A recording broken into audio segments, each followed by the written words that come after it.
اور اس کے بعد یہ نیت کرو کہ ہم نے تراویح پابندی سے پڑھنی ہے. یہ 2-4 نہیں انشاءاللہ بولا ہے تو ڈھیلے ڈھیلے بول رہے ہو کہ جی کتنے دن پڑھنی ہے اور روزانہ کتنی پڑھنی ہے.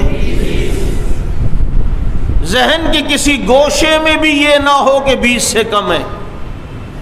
اب 8 پڑھ لی، 10 پڑھ لی، 12 پہ بہت ہے. نہیں، 20 پڑھنی ہے. کھڑے ہو کے نہیں پڑھ سکتے، بیٹھ کے پڑھ لو، لیکن پڑھنی پوری 20 ہے. یہ کوئی بات ہے کہ آپ ظہر کی نماز پڑھنے کے لیے آئے اور 4 رکعت کے بجائے 2 پڑھ کے چلے؟ ابے 2 سے بھی ہو جاتی ہے. نہیں ہوتی. یہ تو فاروق اعظم نے شروع کی. فاروق اعظم نے اگر شروع کی بھی ہے مثال کے طور پہ 20 رکعت، تو تیرا مولوی آج جو بات کرے اس کی بات ماننا ایمان ہے، تو عمر جو بات کرے اس کی بات ماننا ایمان نہیں ہے؟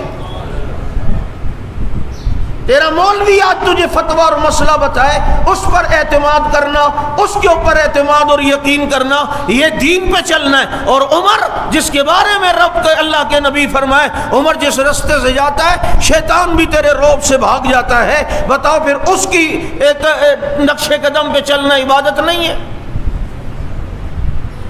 فاروق اعظم نے تراویح کی جماعت پہ امت کو کھڑا کیا ہے. 20 تو نبی کے دور سے چلتی آ رہی ہے. 2 چیزوں کو گڈ مڈ نہ کرو. اگر یہ بھی کہا جائے کہ جی فاروق اعظم نے 20 شروع کی تھی اس لیے قول صحابہ در حجت نیست، کہ صحابہ کا قول حجت نہیں ہوتا، نعوذ باللہ، پھر تیرے باپ کا قول ہوتا ہے حجت. چلو اگر فاروق اعظم نے شروع کی تو بابو پھر جماعت بھی تو فاروق اعظم کے دور سے شروع ہوئی ہے نا. ایک مسئلہ فاروق اعظم کا لے رہا ہے اور باقی دوسرا والا نہیں لے رہا. جہاں اپنی تھکاوٹ کا مسئلہ ہے سیانے، بات سمجھ آ رہی ہے نہیں؟ اللہ کے نبی نے تو ساری زندگی 3 دن تراویح کی جماعت کرائی ہے، اور پھر یہ 3 دن تو بس ہو گئی. اسی کو اصول لے کر حضرت فاروق اعظم رضی اللہ تعالیٰ عنہ نے دیکھا 22 لاکھ مربع میل پر دین پھیل چکا تھا. صحابہ کرام اس دور میں لوگ عشاء کی نماز مسجد میں پڑھتے اور اس کے بعد جا کر جناب اپنے اپنے گھروں میں تراویح پڑھتے. لیکن مدینے کی حدود کو سامنے رکھتے ہوئے یہ بات نہیں سوچا کرو 22 لاکھ مربع میل.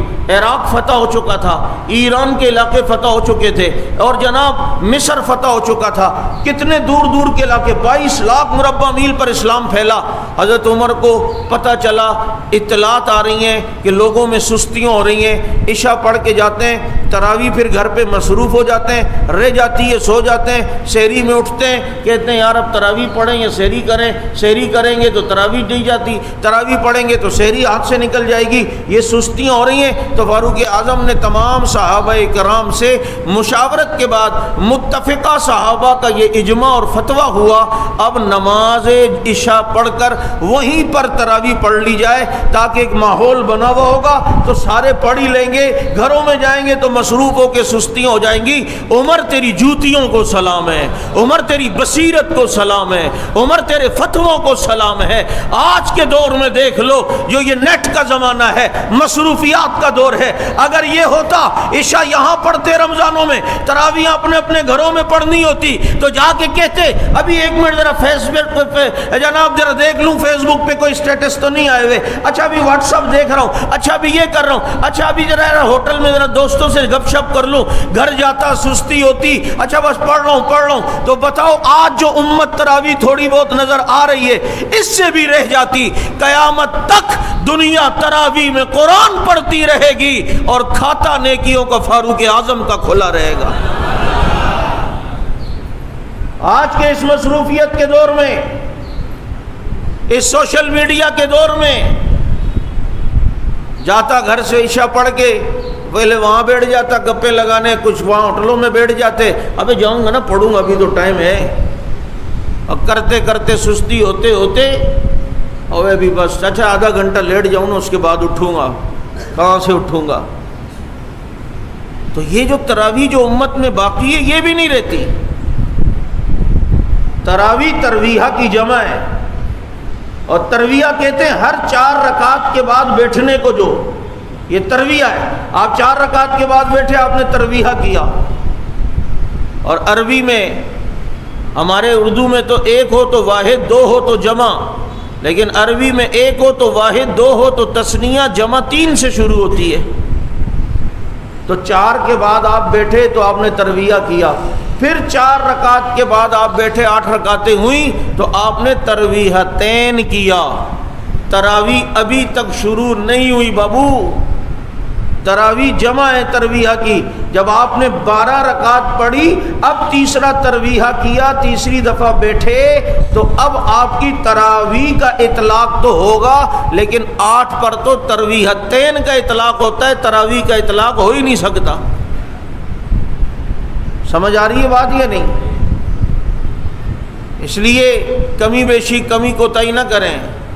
ہمارے حضرت تھانوی رحمۃ اللہ علیہ فرماتے تھے کہ چلو اگر تھوڑی دیر مان لو کہ 8 کے بھی اختلاف ہو گیا، 20 کا، صحابہ میں نہیں، ابھی کی بات کر رہا ہوں، تو تم 20 پڑھ لو بھائی، اگر 8 ہی ہوں گی تو قیامت کے دن آپ کی یہ 12 تو نفلوں میں چلی جائیں گی نا۔ اللہ 8 تو ہم نے پڑھی تھی، دیکھیں 20 میں 8 تو آ جاتی ہیں، لیکن اگر ہوئی 20 اور مطالبہ قیامت میں 20 کا ہوا اور کھاتے میں 8 ہوں گی تو 12 باقی 12 کہاں سے لائے گا؟ پل صراط پہ پڑے گا، باقی 12 کہاں سے ہوگی؟ بات سمجھ آ رہی ہے یا نہیں؟ دیکھو نا، کچھ کام انسان سوچے۔ اب کبھی کبھی میں دیکھتا ہوں کہ عصر اول وقت میں ہو رہی ہوتی ہے، اول وقت بھی نہیں، عصر کا ٹائم داخل ہی نہیں ہوتا، لیکن ہمارے یہاں جو حنفیت کے یہاں جو عصر کا ٹائم ہے، تو جو لوگ مثل اول میں عصر پڑھ رہے ہوتے ہیں، ہمارے یہاں اس ٹائم ظہر کا ٹائم ہوتا ہے، لیکن جو عصر کا ٹائم ہمارے یہاں ہے، اس ٹائم ان کے یہاں بھی عصر کا ٹائم بلا کراہت ہے یا نہیں ہے؟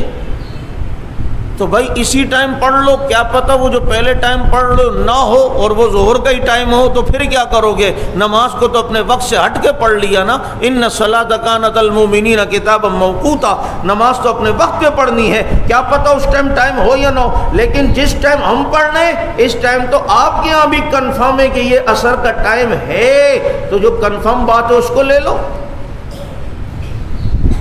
تو چیزیں ہوتی ہیں سوچوں کی۔ تو بہرحال میں یہ بات کر رہا تھا کہ تراویح میں سستی نہ ہو، 20 پڑھنی ہے روز، اور آخری رات تک پڑھنی ہے انشاءاللہ۔